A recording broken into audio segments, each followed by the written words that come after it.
Howdy. Today, I'll tell you who I think should fill defensive vacancies on the Florida Gators, why the Florida Gators win over Vanderbilt just wasn't good enough, and my opinion on Gators that weren't invited to the NFL Combine, only here on Locked On Gators. You are Locked On Gators, your daily podcast on the Florida Gators. Part of the Locked On Podcast Network, your team every day.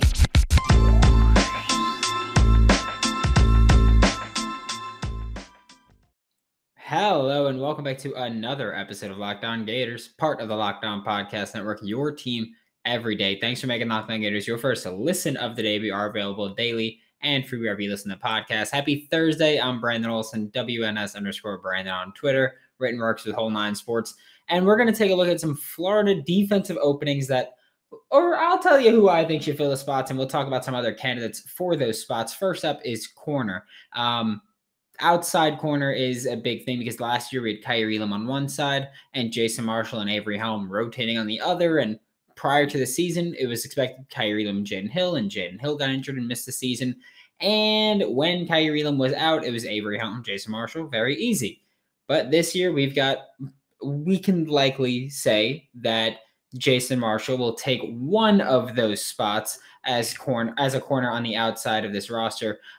We can also say that it's fair to assume Avery Helm, Jaden Hill, or Jalen Kimber will fill one of those other spots there.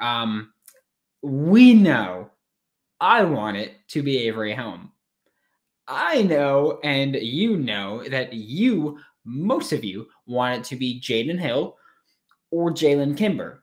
And look, I get it. I think there's more upside and more stability when you look at Avery Helm. I think Avery Helm played way better than most people are giving him credit for. I don't really know why that is. I think he's got fantastic hands and ball instincts. I think it's a big thing. And sure, he doesn't have the picks to show for it, but I think when you watch his tape and you see his hand usage and how he could break up these passes, I think that goes a long way. And a lot of people are not giving him that credit for. And look, I'll say I am open to any combination of the corners on the field because I think we're going to rotate. I think that's going to be a big thing in the secondary here. So whether it's Marshall and Helm on the outside, Jaden Hill in the slot, or Marshall and Hill outside with Avery Helm in the slot, I don't care who it is. I'm fine with that combination. I think right now Jalen Kimber is the odd man out because, he's most recently added to this team. And I feel like he's got more to prove at this point, which could be a good thing because that could light it under him, I'm not going to say the words, but yeah, that could light a fire under his,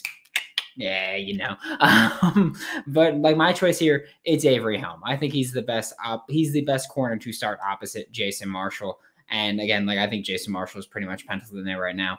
Edge 2 is another spot because we have Brenton Cox Jr., who, by the way, unfollowing everybody except for the Nagurski trophy was a baller move on his part. But on the opposite edge, nothing but a question mark there, really.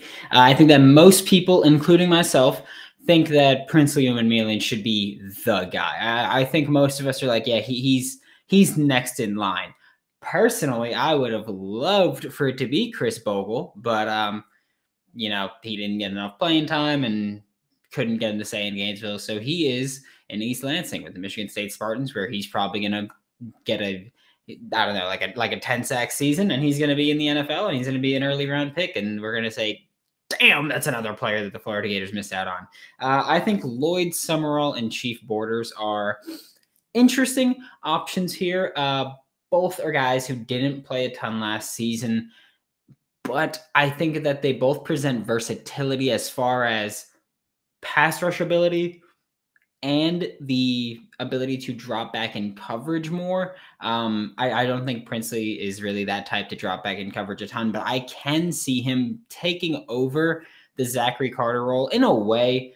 He's not as big as Zachary Carter. He's not as powerful as Zachary Carter, so he's probably going to have to spend more time outside, but I think he could step in and sub packages into that little 3-tech spot and maybe make the plays there that Zachary Carter could make, where it's like, hey, we're taking advantage of a guard that's not as powerful or is not as fast, and we can kind of work our way there. But Yeah, I think that we can see Princely start as the edge, but then bounce inside and then have either Lloyd Summerall or Chief Borders step in as the other edge and kind of give us more versatility in terms of running those creepers and sim pressure and dropping guys back that are not traditionally dropped back into coverage. So I think that there's a role for, or a significant role for 2 or 3 of these guys.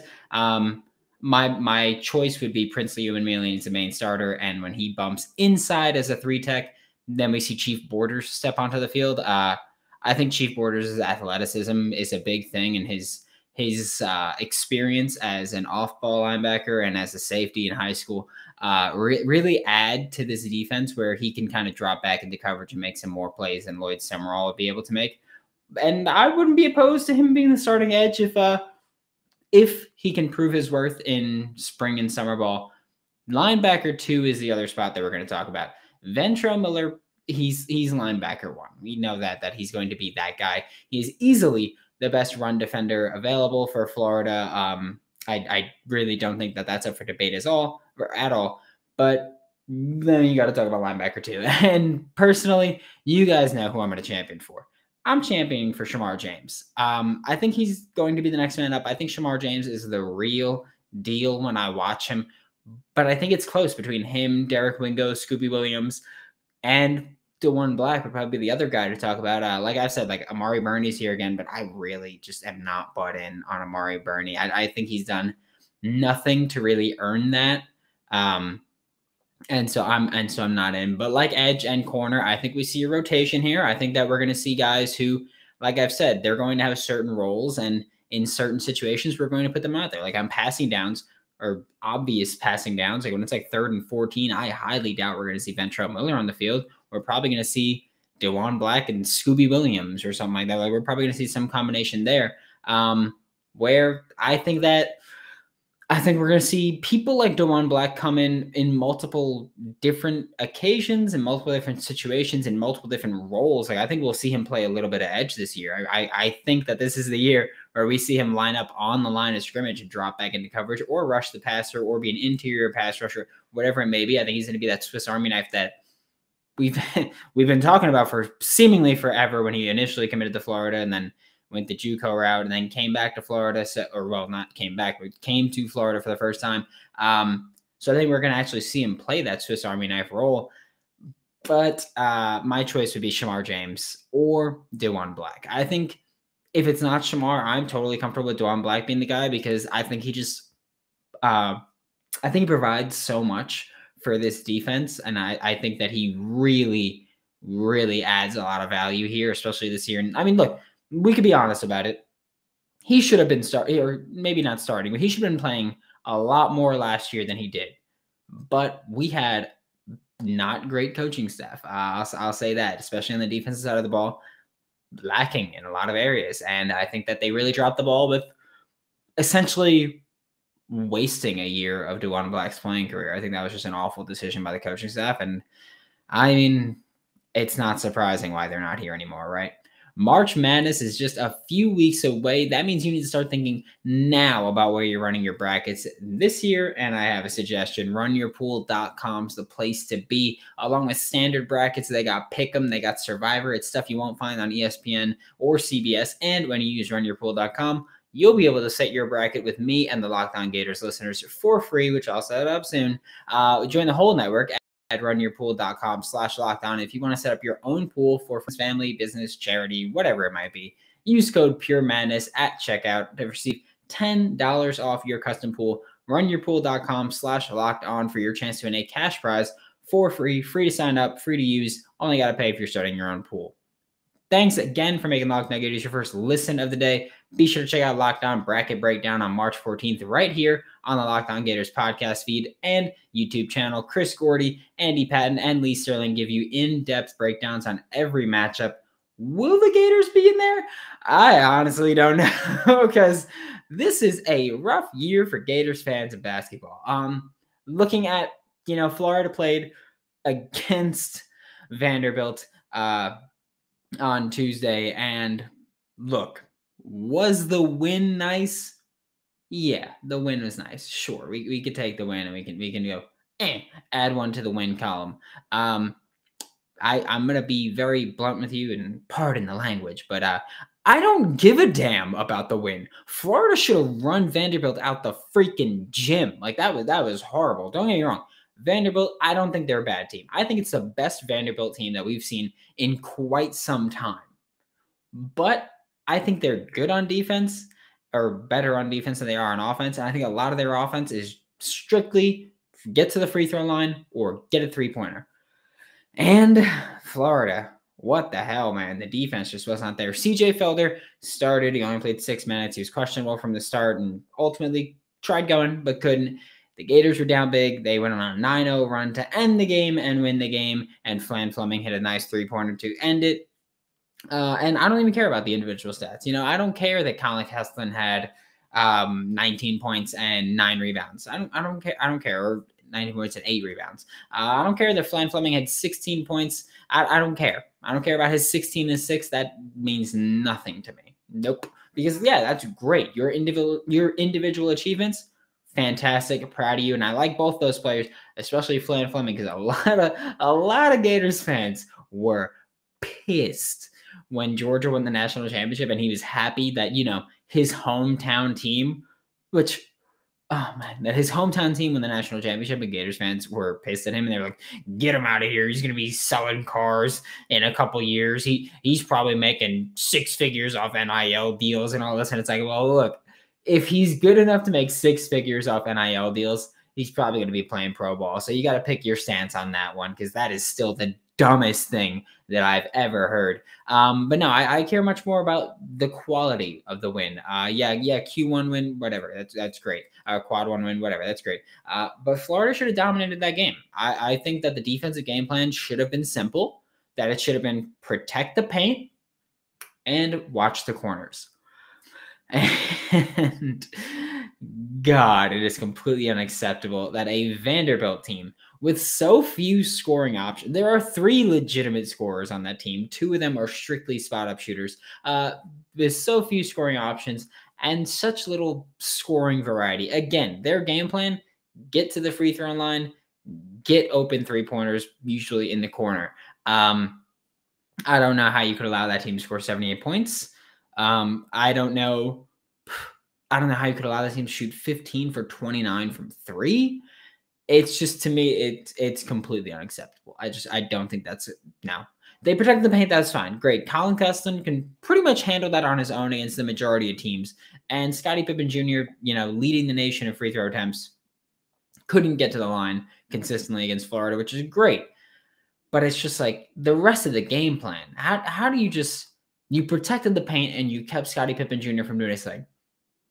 But just how? And I don't mean in the sense of just like a hyperbolic sense. I mean, literally, how can you completely ignore the rest of the Vanderbilt offense, which is just watch the 3? I don't get how they don't care that much for mid-range. I don't get how you can completely screw that up and fumble that. Like that makes no sense to me. And it just further proving, not even further proving my point, further pushing the narrative, which I usually don't care for pushing narratives, but further pushing the narrative of Mike White doesn't belong here. Like there's no reason that Vanderbilt should have put up 78. And again, I get it. The win was great. Coming behind for the win was great. But it's something that I spoke about, I believe, last Tuesday, where I was like, I don't care about that win because Florida has had so many wins this year where it's like, well, why are they they're trailing big and then they come back and win? Why is that constantly what happens with this team? It's unacceptable. It's disgusting. It's just bad. It's not Florida. It's not Florida basketball. Simple as that. Like you're just sullying the name at this point. The Kentucky game this Saturday at 2 p.m. Eastern time, that much more valuable now because we needed a good win against Vanderbilt. We didn't get it. We didn't get that. It was a good game, not a good win. So we didn't get that good win. Now we need a damn strong showing against Kentucky and a damn strong showing in the SEC tournament, which I don't know what we're going to get from them if we want to make the national champ, if we want to make the March Madness tournament. I don't think I've ever been less confident in the Florida Gators basketball team. And I realize I've said that earlier this year, and I'm saying it now because I'm even less confident than I was. Florida, yeah, you beat Auburn at home, and that's great.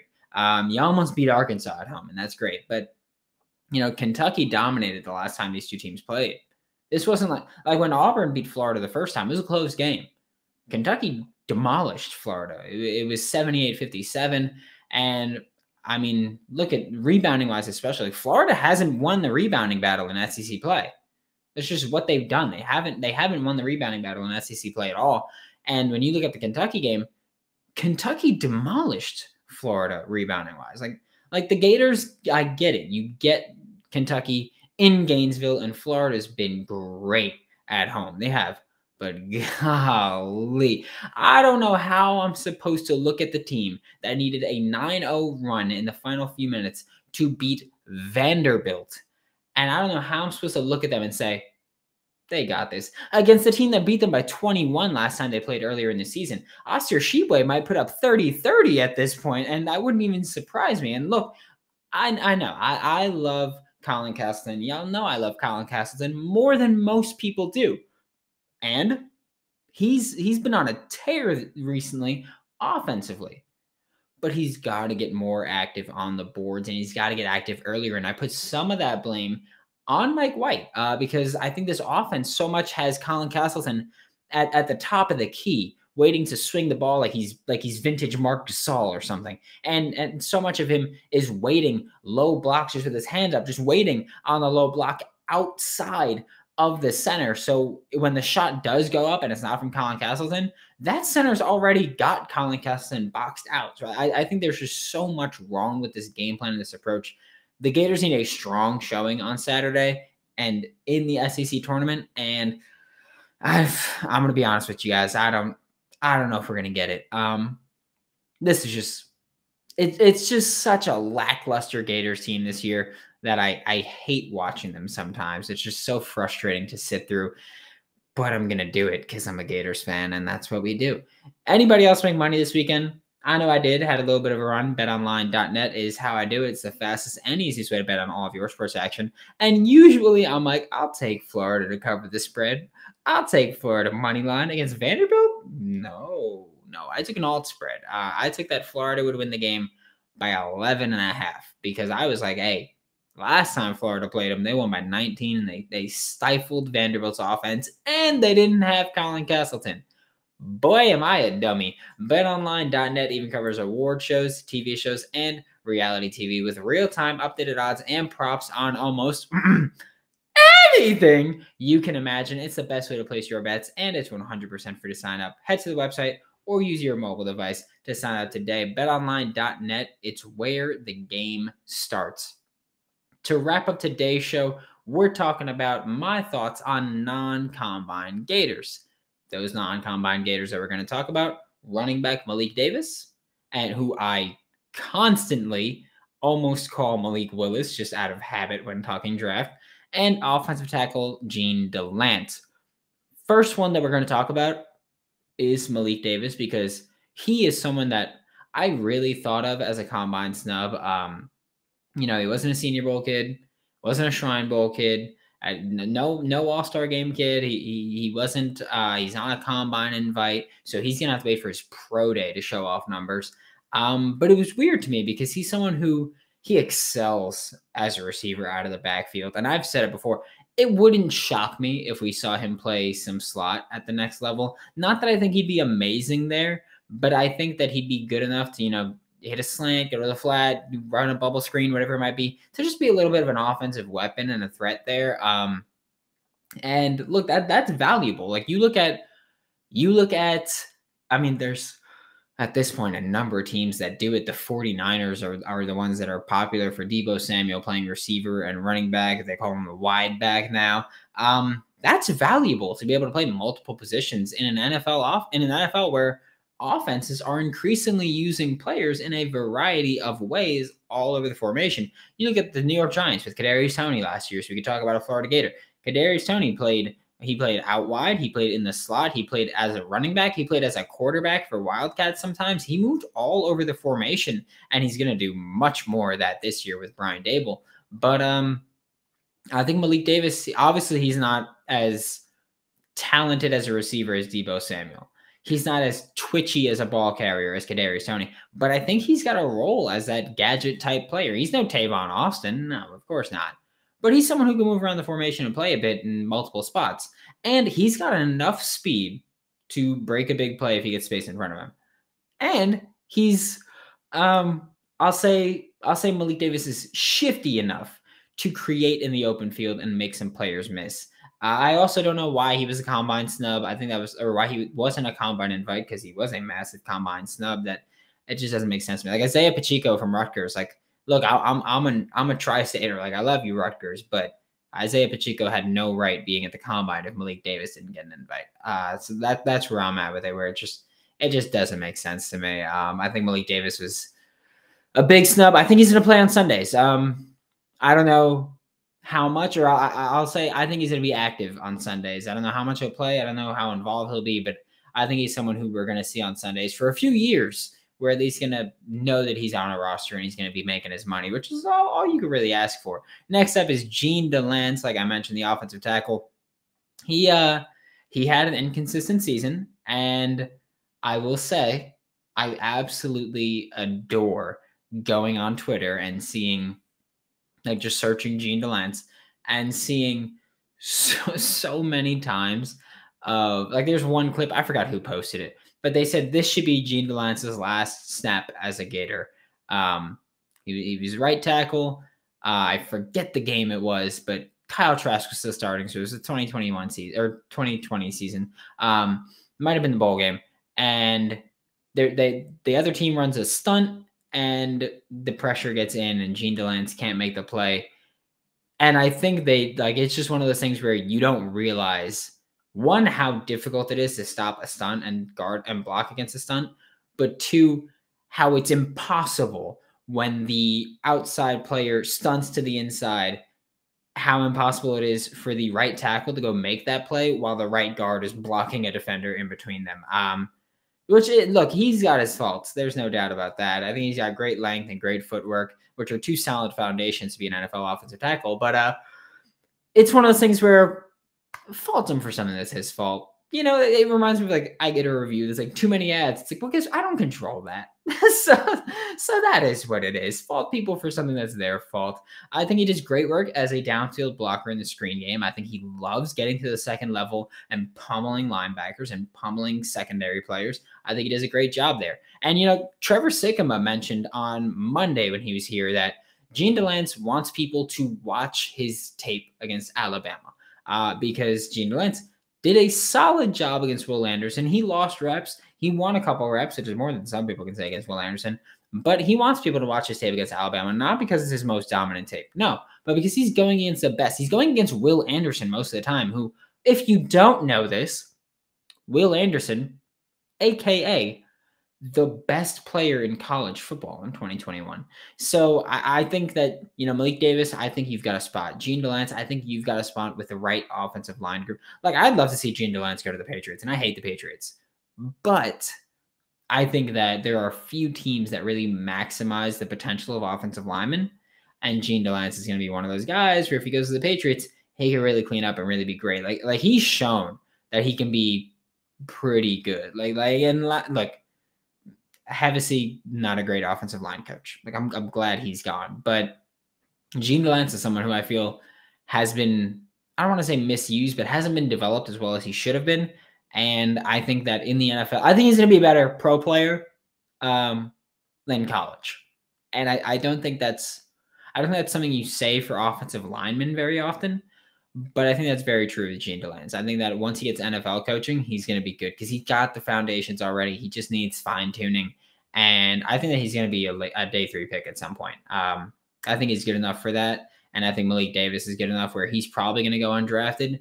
But I also think that he's got a role in the NFL. And I think both these guys are going to play on Sundays. And I try to be unbiased when I talk about these Gators. And I think that I'm very accurate with these two specifically. So I'm annoyed that they're not at the combine, but I'm happy for them because I think that they've got bright futures. Thanks for making Locked On Gators your first listen of the day. Every day we are available daily and free wherever you listen to the podcast. We'll be back tomorrow to talk more about Florida Gators. Now make your second listen of the day Locked On NFL Draft. Ryan Tracy and former NFL cornerback Eric Crocker bring the NFL Draft to life every day with insight and analysis on college football prospects and NFL front offices. For Locked On Gators, I'm Brandon Olson. Don't forget to follow me on Twitter at WNS_Brandon. Find all of my written work with Whole Nine Sports. That is WHOLENINE Sports. And I will see you all tomorrow.